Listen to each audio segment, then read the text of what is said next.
Well, hello there, everyone. Here to talk about right here about resumes, though, and most of us, I'm sure, have had our experience with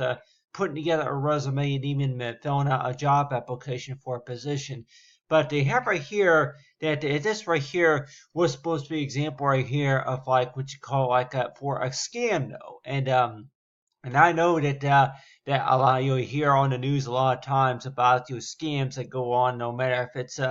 maybe taking care of a bill, or maybe if it's filing your taxes, or maybe taking care of something else important, such as maybe if it's medical insurance, or maybe trying to work out the employment arrangement, or maybe trying to buy a car, maybe checking a credit score, and all kinds of things that you might hear about. And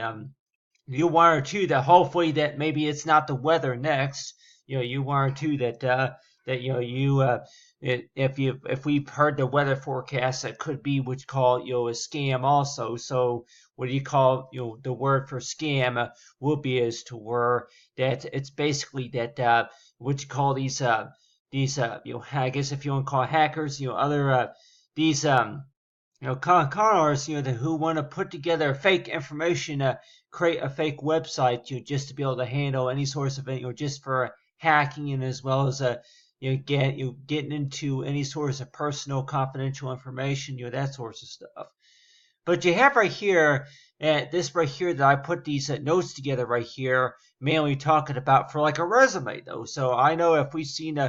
talk about for a resume for a prize though, and then for a simple background check right here. So you have right here for warning sign, and just in case if you come up to something, and let's just say that yeah, if you're going to be checking your emails, and you're maybe if you're going to check something, maybe for some digital coupons or something like that, and then you come across maybe some advertisements. So nowadays it seems like that yeah, that with the World Wide Web searching and all that stuff, and then plus all this mobile stuff, that it seems like it's become so easy to where that you got some of these if you want to call them these scam artists that want to go ahead and you create a fake ad, or maybe a fake website, or send out fake text messages regarding to where that yeah, about a bill, or maybe if it's also anything else that is what you call counterfeit information, and counterfeit letters or anything like that. So I hear about them enough to the point to where that I just really think though that speaking up about it also. But still, if we're talking about a resume here, that a question I would maybe like to ask too is that really though that if you read the job description for a position, let's just say that the basic requirements though. So in case if somebody were to say that I would also think too to where that whenever you're going to be reading the job description, and then the details about what's required for that job, I might not even apply for that job. Number one is because that maybe I don't fulfill the requirements for that position. But let's just say there's a company that's going to maybe say that if you talk to the hiring manager, then we can work it out to we can get hired for that job. But I hopefully that maybe one of my jobs in the near future is not going to be what's called verifying between counterfeit and the original, the real documents. But still though, that I put together right here of these, like if you want to call it like a brochure, like a spreadsheet right here that have right here for my name right here, as well as for a resume for a prize, and a simple background check, and the best interactions. So what does the best interactions basically mean necessarily? I guess if you want to call it as to where that how do you know when something is real compared to which call this false alarm, and the best ways of how to verify that, I really think though, is that yeah, that besides any showing any source of identification, or anything about the paper documents, or if it's anything about those file documents for where they're coming from, if they're not coming from the actual company or business, or anything about which called legal matters, then there are some quite a few red flags that you can be able to just to catch and notice about that as well. But But you got right here is the page 1 right here, and this right here will be this this $20 bill drawing that I did. So I guess if you want to kind of call it to where that this right here will be the artwork that I put together right here, but this was from for art class right here. So in case if somebody were to ask me that, yeah, that would that really be an example of what you call for kind of for a scam? But really though, I mainly want to go ahead and use that right there as for third party. So if we can use third party as an example of maybe a scam, which I guess you could say that not really, because there's other ways of how you want to describe third party. That there's a third party is another way of how you want to describe to where that a website that that's basically that if you're going to be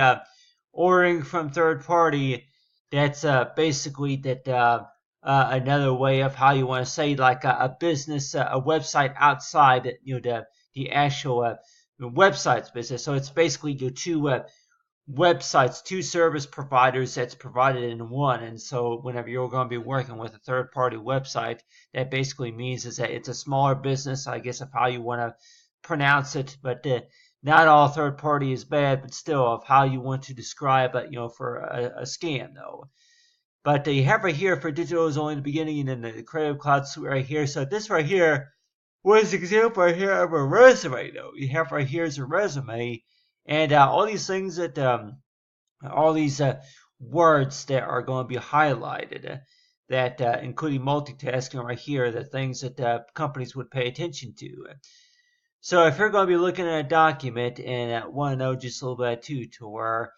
that exactly about anything that's going to catch your attention whenever you're looking at something.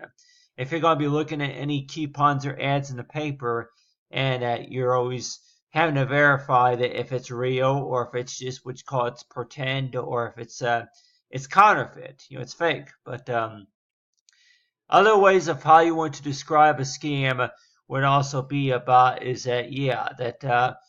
for knowing about if it's going to be tax time or something like that, then there's ways of how you'll be able to tell that if it's really scam, or really if it's really the company calling, or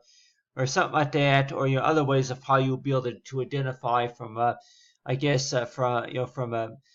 the value of from where the email and all that was sent. But still, that I know today, as of today though, that like I say, you have all this stuff that you even have access to from home. So it's that whatever.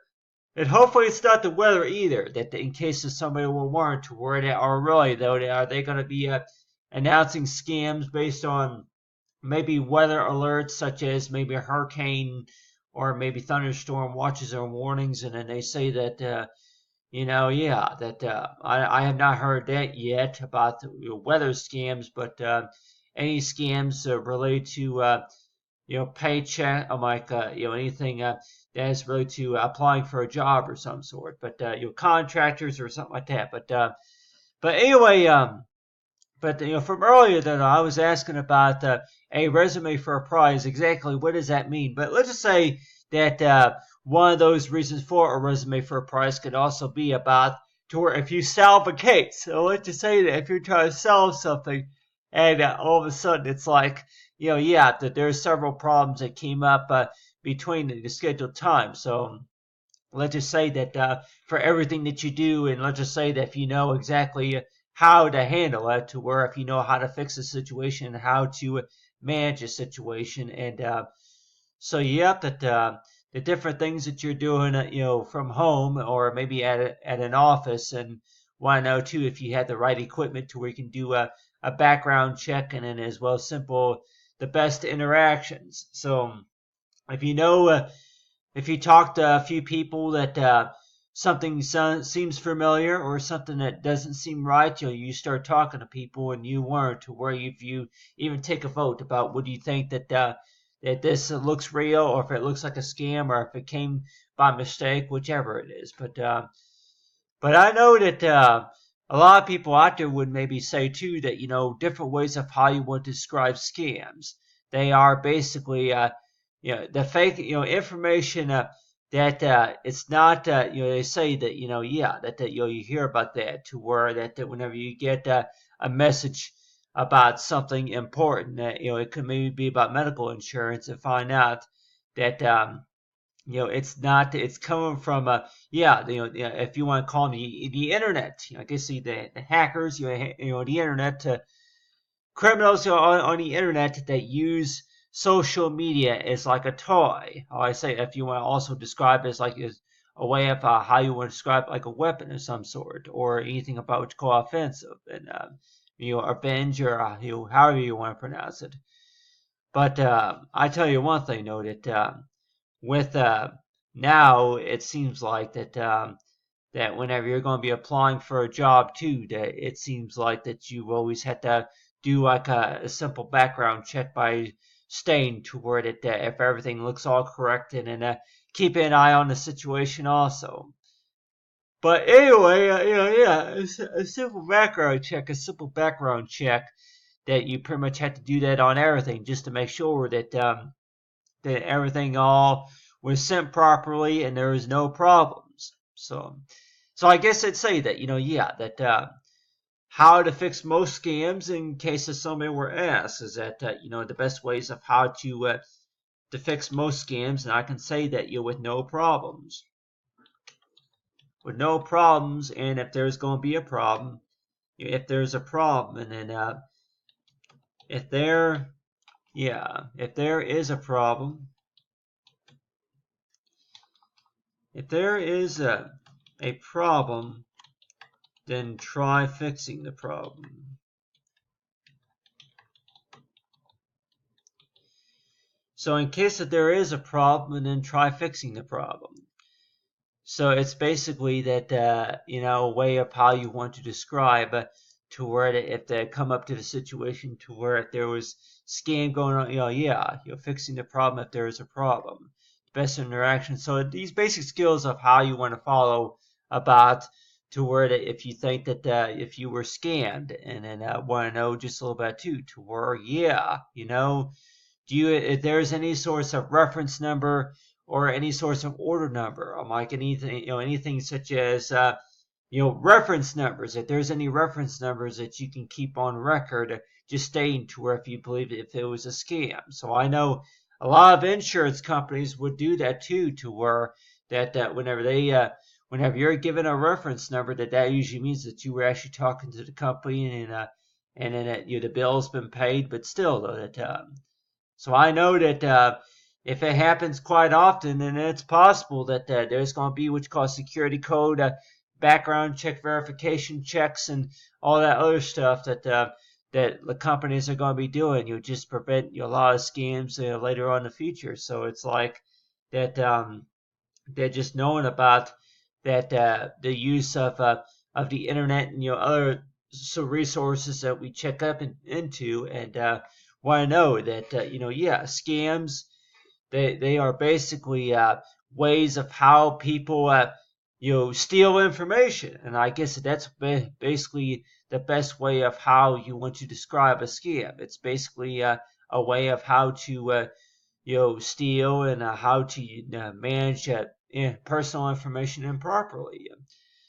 So it seems like a lot of times that whenever you think that maybe something's only going to maybe take 5 minutes, just to update something or just to check something, but at the time, though, that I one or two that why apply for a job whenever chances are that you may not get hired anyway. I may not get hired anyway, even if I do apply for a job if I fulfill the requirements. But still, though, I guess that the best way of how you want to describe that is to where whenever you apply for a job, you're getting practice with it. Is also is that that the number each time that you apply for a job and you try to apply for a job, that basically means is to where you're also showing accurate information. It's all true, and then maybe after the second, or maybe after the fifth time, and by the time that the hiring manager actually mentions that they have an opening going on, that they're actually hiring for a job. But anyway, hopefully this was helpful as I talk about warning, attention, and scams, and knowing about the best in your true ability. But anyway, thanks for watching, everyone, and understanding about the purpose of applying. But anyway, talk about for resume for a prize.